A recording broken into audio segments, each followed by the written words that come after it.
Hello, my name is Robert Holland. I'm the Director of Training for the Rhode Island Disaster Medical Assistance Team and the Medical Response Corps. Today, we are going to go over some of the personal protective equipment that you will be wearing when meeting with patients.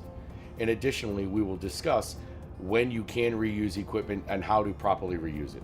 The first step in protecting yourself is gathering all of your equipment.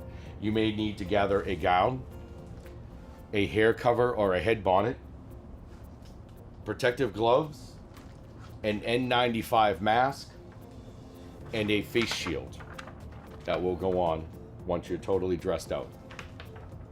The first thing you want to do when you go to put on your personal protective equipment is quickly sanitize your hands using a hand sanitizer, and at all times try to get to a sink and wash your hands whenever you can. That's the best thing that you can do. You will pick up your gown first, open it up,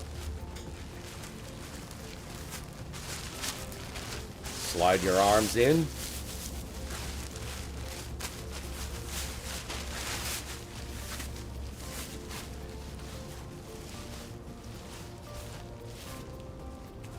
there is usually a necktie at the back. Secure the top, adjust your gown, grab whatever kind of side fasteners there are, and tie them in the back or on the side with a simple bow knot. The next thing you will do is grab a hair bonnet or some kind of a head covering to cover all of your hair. This part may or may be optional depending upon where you are working. The next thing you will do is don your N95 mask. Take the mask so that the straps are on the back of your hand, like this. Place to your face, hold it up, take the top strap and move it to the back of your head to where the crown would be. Now, take the second strap and pull it over your head and all the way back to the nape of your neck. And if you have longer hair, adjust that so it's not being pulled. Now with your hands, what you want to do is properly seat the mask. Once you have the mask on, reach up and pinch the nose so that you have a nice proper fit around the bridge of the nose and the base of the eye sockets. Take your one hand, cup the face, and breathe in and out. This should set the mask. Anytime you have to reset the mask or you feel as though the mask is not fitting properly, you should leave the contaminated area, change your gloves, wash your hands, and then put on new gloves and reseat your mask. Your final step is to protect your face and eyes with the face shield. Take the elastic band, pull it to the back of your head, and adjust your mask so that it is centered on your face and you have maximal coverage. Now that you have all of your personal protective equipment on, the last essential piece will be to protect your hands. When you place the gloves on, you need to bring the gloves up so that they encompass the sleeve of your gown so that there is no open skin at all.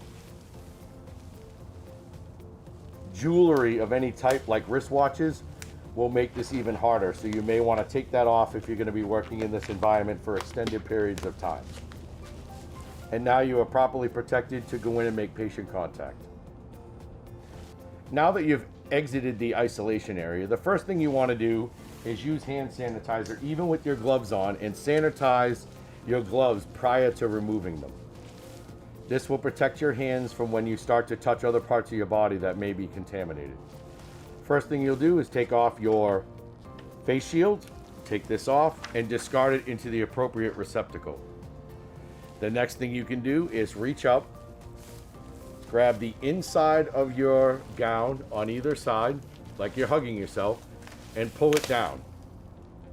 You can now pull this gown off inside out and roll it up so that the inside is now on the outside. My hands still haven't come out of the gloves or the sleeves yet. And once I have a good hold of my gown, I can pull my hands and the gloves off, dispose of that into the appropriate receptacle, and immediately re-sanitize my hands to protect myself. Now I can take off my face mask without touching any part of the outside of the face mask. Reach up and grab the neck strap, pull it over the front of your head. You can now reach up and grab the strap on the side and work towards the crown of your head and pull the mask off. If you're not reusing the mask, toss the mask into the appropriate receptacle. If you're going to reuse the mask, you'll see another training video. The final step would be to remove your head bonnet, toss that into the appropriate receptacle, and once again, clean your hands with hand sanitizer, and then immediately go to a source of water and soap and sanitize your hands using normal hand washing techniques.